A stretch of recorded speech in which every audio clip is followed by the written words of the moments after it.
I'm Julian Clarke. I'm a chartered accountant, chairman of European Business Ethics Network Ireland, which is active in 20 European countries. We're going 3 or 4 years here. We've hosted a conference every year, including a couple of years ago we had 80 people from 30 countries discussing does integrity matter with Trinity College Business School and the Chartered Accountants.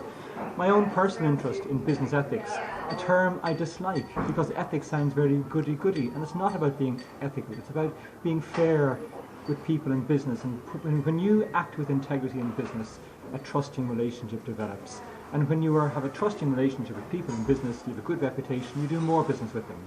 When you cut corners and you act without integrity, trust breaks down. And as we all know from our personal relationships, our business relationships, our organizational relationships, when trust breaks down, it's very, very hard to get it back. You won't ever hear me quoting philosophers like Socrates very often, but Socrates likened reputation to a fire.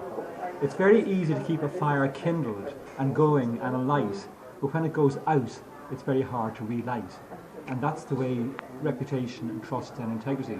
My interest in business ethics came from 3 different reasons. I was a young chartered accountant living in Australia during deep recessional times in the early 90s, and I was put on the spot as financial controller of a financial institution. I was put on the spot in a whistleblowing style situation. And I didn't know who to turn to, I didn't know what to do. The advice from my Chartered Accountant's Manual had 100 pages if you're an accountant in practice, and it had 5 pages if you're an accountant in industry. So I didn't know to whom to turn, and that is why many years later I wrote an article in the Sunday Business Post called The Whistleblower's Dilemma.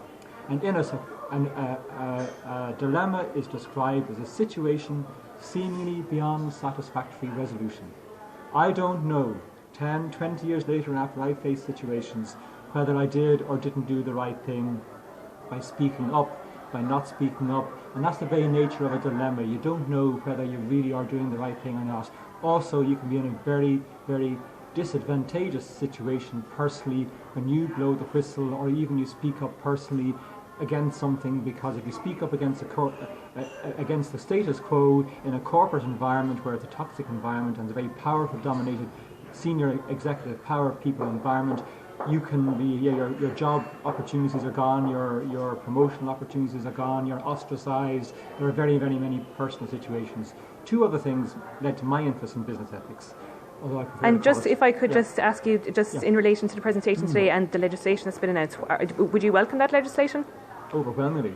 I was involved in a minor manner as a group with Transparency that was involved in writing a paper 4 or 5 years ago. We met in Trinity College every few weeks, and I haven't been as involved since. So the great thing about now is all I've noticed is it's taken a long time since then for the legislation to be produced. But having heard the presentation we've just heard and having just spoken with Grania Madden, the chairperson of Transparency, they are delighted with it, bar the fact that volunteers aren't included because that makes sense. I can understand that. And the position of self-employed people is obviously unusual because who they contracted to, who they're going to blow the whistle on, if they come across wrongdoing through their self-employment work for companies.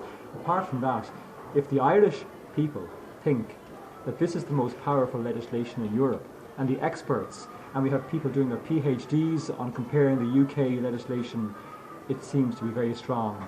All it takes now is to put into practice and to support people. People aren't always supported. That's why we heard a great presentation yesterday on the trauma and trauma counselling and the likes that people should be afforded. Because the focus in Ireland seems to be on the person as opposed to the issue. Shoot the messenger rather than listen to what the issue is. And there are 4 ways, and you might discover in your journalist training. Bill Benoit, B-E-N-O